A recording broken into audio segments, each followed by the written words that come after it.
La rabbia.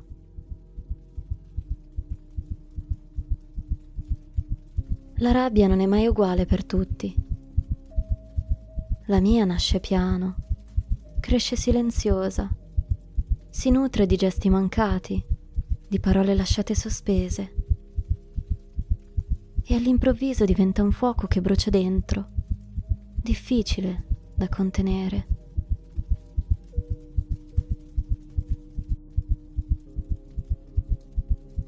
Sono seduta ai piedi del letto, ferma, con lo sguardo perso in un punto imprecisato della stanza. I miei occhi tremano, incapaci di trovare un appiglio. Nella mia testa regna il caos. Pensieri che corrono senza tregua, sempre più veloci, sempre più rumorosi. La pancia brucia, come se vi fosse acceso un fuoco che non riesco a spegnere. Stringo le mani in grembo, le tormento senza sosta, nel tentativo disperato di placare l'incendio che mi divora le viscere e che mi martella con forza il capo. Vorrei urlare, gettare a terra tutto ciò che mi circonda, distruggere qualsiasi cosa, ma resto immobile, come incatenata. Perché se cedessi non potrei più tornare indietro, trasformandomi nella persona che ho sempre cercato di non diventare.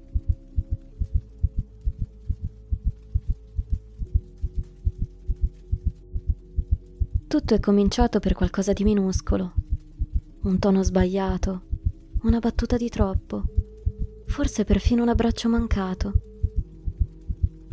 Sciocchezze, direbbe chiunque. Piccoli inciampi nati dalla stanchezza della giornata. La mia intenzione non era litigare, volevo solo spiegarmi. Volevo che fosse chiaro perché c'ero rimasta male. Ma ogni parola che pronunciavo sembrava smarrirsi, deformarsi, scivolare via senza mai arrivare davvero dall'altra parte. Non erano parole sufficientemente ragionate, non avevano dolcezza, sembravano più taglienti di quanto avessi voluto.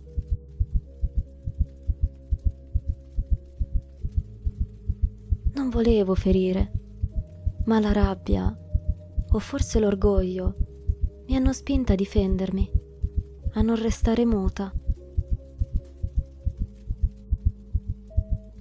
Mi sono accorta però che quello che ho detto pesa. L'ho visto nello sguardo dall'altra parte. E invece di essermi fermata ho continuato. Mi sono ostinata, come se alzare il tono potesse farmi sentire più compresa. In realtà, ho solo fatto crescere la distanza. E alla fine si sono alzati i muri e ci siamo ritrovati chiusi nel silenzio, con il muso tirato, ognuno dalla propria parte. Adesso la rabbia inizia a scemare. Resta l'eco del cuore che batte troppo forte. Ma il fuoco non brucia più come prima. Si fa strada un pensiero che punge. Forse ho esagerato. Mi chiedo se il mio sentirmi così male basti davvero a giustificare il modo in cui ho reagito. Forse no. Forse ho solo lasciato che l'orgoglio guidasse la mia voce. E ora, seduta qui, sento più paura che rabbia. Paura di aver ferito. Paura che la mia tempesta abbia lasciato un segno che non volevo. Resto in silenzio, in ascolto.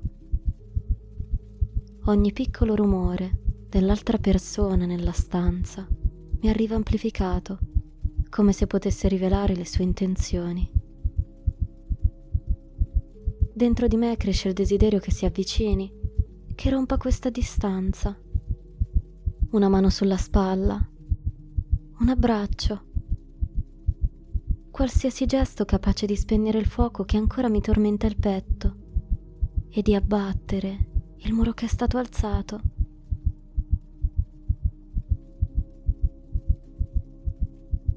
Vorrei farlo io, muovermi per prima, ma qualcosa mi blocca. Temo che le parole che ho pronunciato abbiano scavato troppo a fondo, che non bastino semplici scuse a cancellarne il peso.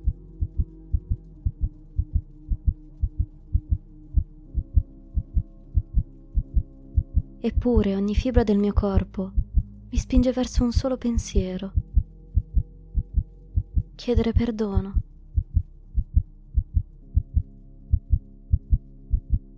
Perché il dolore di aver ferito brucia più della rabbia stessa e mi lascia sospesa, in attesa di un passo che ci riporti vicini.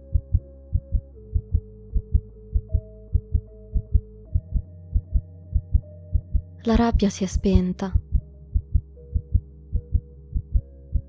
So che ci verremo incontro, perché il bene che ci unisce è più grande di questo muro momentaneo.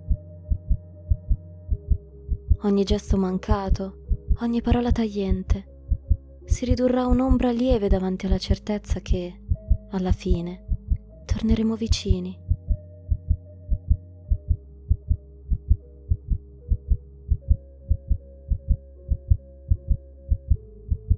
Ma dentro di me un'angoscia rimane,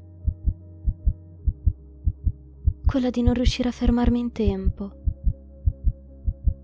Ho paura che un giorno potrei dire troppo, potrei ferire oltre misura e che neppure il bene immenso che ci lega riuscirebbe a ricucire la frattura. È un pensiero che mi accompagna, invisibile e pungente. Una presenza che non scompare mai del tutto, pronta a ricordarmi che la rabbia nasce piano, si alimenta col tempo e torna a bruciare ancora.